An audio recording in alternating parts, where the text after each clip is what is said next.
AG ನ್ಯೂಸ್ಗೆ ಸ್ವಾಗತ.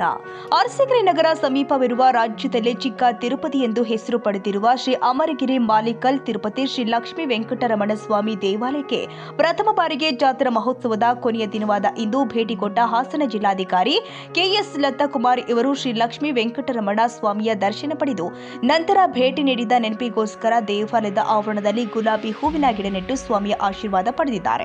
ಈ ಸಂದರ್ಭದಲ್ಲಿ ಉಪವಿಭಾಗದ ಅಧಿಕಾರಿ ಮಾರುತಿ, ತಹಸೀಲ್ದಾರ್ ಎಂಜಿ ಸಂತೋಷ್ ಕುಮಾರ್, ತಾಲೂಕು ಪಂಚಾಯತ್ ಕಾರ್ಯನಿರ್ವಾಹಕ ಅಧಿಕಾರಿ ಎಚ್ಕೆ ಸತೀಶ್, ಟಿಎಚ್ ಪುರಂಗನಾಥ್, ನಗರಸಭೆ ಪೌರಾಯುಕ್ತ ಕೃಷ್ಣಮೂರ್ತಿ, ಆಗುಂದ ಗ್ರಾಮ ಪಂಚಾಯಿತಿ ಅಧ್ಯಕ್ಷೆ ಕವಿತಾ, ಪಿಡಿಒ ಶಿವಕುಮಾರ್, ಜಾತ್ರಾ ಮಹೋತ್ಸವ ಸಮಿತಿ ಅಧ್ಯಕ್ಷರು ಆದ ಟಿಆರ್ ನಾಗರಾಜು, ಸಮಿತಿ ನಿರ್ದೇಶಕರು ಆದ ಚಂದ್ರು, ಮುಜರಾ ಇಲಾಖೆ ಅಧಿಕಾರಿ ನಾಗರತ್ನ, ಪಾರೋಪತ್ಯದಾರ್ ಲೋಕೇಶಯ್ಯ, ಆಗಮಿಕರು ಆದ ರಾಮಪ್ರಸಾದ್, ಅರ್ಚಕರು ಆದ ವರದರಾಜು, ಕಂದಾಯ ವೃತ್ತ ನಿರೀಕ್ಷಕ ಓಬಳೇಶ್ ಹಾಗೂ ಗ್ರಾಮ ಆಡಳಿತ ಅಧಿಕಾರಿ ಶಿವಾನಂದ ನಾಯಕ್, ಗ್ರಾಮ ಆಡಳಿತ ಅಧಿಕಾರಿ ಅಶ್ವಿನಿ, ಪೊಲೀಸ್ ಪೇದೆ ಹರೀಶ್, ಸಮಾಜ ಸೇವಕ ಎಸ್ಎಲ್ಎನ್ ಯೋಗೇಶ್, ಕಂದಾಯ ಇಲಾಖೆ ಶಿವಕುಮಾರ್, ಆರೋಗ್ಯ ಇಲಾಖೆ ಸಿಬ್ಬಂದಿಗಳು, ತಿರುಪತಿ ಗ್ರಾಮಸ್ಥರು, ಭಕ್ತಾದಿಗಳು ಉಪಸ್ಥಿತರಿದ್ದರು.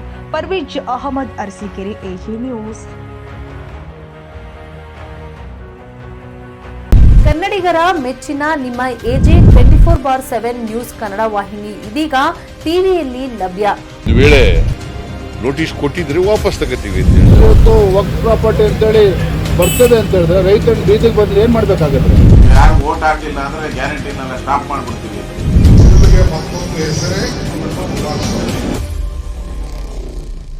ಕರ್ನಾಟಕ ಮತ್ತು ದೇಶ ವಿದೇಶ 360 ಡಿಗ್ರಿ ಸುದ್ದಿ ಹಾಗೂ ಉತ್ತರ ಕರ್ನಾಟಕ, ಬೆಳಗಾವಿ, ಬಾಗಲಕೋಟೆ, ಧಾರವಾಡ, ಹಾವೇರಿ, ಗದಗ, ಬಿಜಾಪುರ ಜಿಲ್ಲೆಯ ಕ್ಷಣ ಕ್ಷಣದ ವಿವರವನ್ನ ಪಡೆಯುವುದಕ್ಕೆ ಎಜೆ 24/7 ನ್ಯೂಸ್ ಕನ್ನಡ ವಾಹಿನಿಯನ್ನ ಲೈಕ್ ಮಾಡಿ, ವಿಡಿಯೋಗಳನ್ನ ಶೇರ್ ಮಾಡಿ, ಕಮೆಂಟ್ ಮಾಡುವ ಮೂಲಕ ನಮ್ಮ ವಾಹಿನಿಗೆ ಸಹಕಾರ ನೀಡಿ ಮತ್ತು ಚಾನೆಲ್ ಅನ್ನ ಸಬ್ಸ್ಕ್ರೈಬ್ ಮಾಡಿ.